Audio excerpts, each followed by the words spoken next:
found ourselves a little friend here. You see the tongue flicker? That's its way of, one, communicating, but also picking up what's happening. That is a black racer. Looks like it's got a little bit of a full belly. Oh, actually,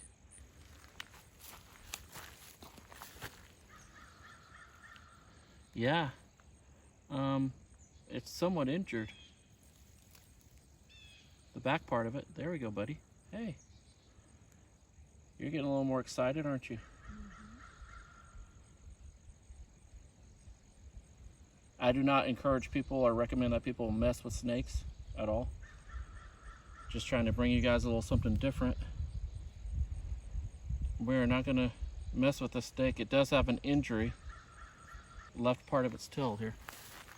I don't know if I can zoom in and get that for you guys.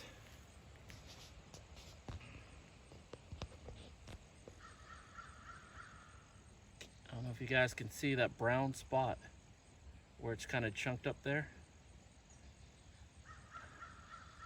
Looks like it's starting to heal up.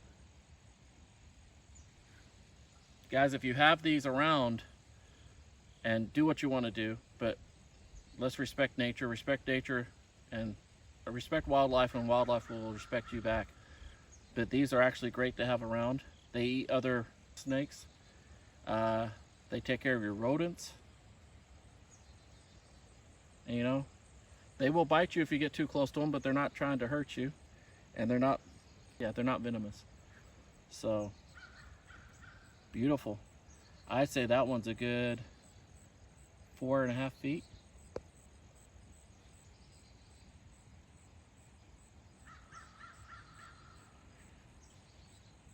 All right, guys, get outside, pursue your passion. We'll see you again soon in the boneyard.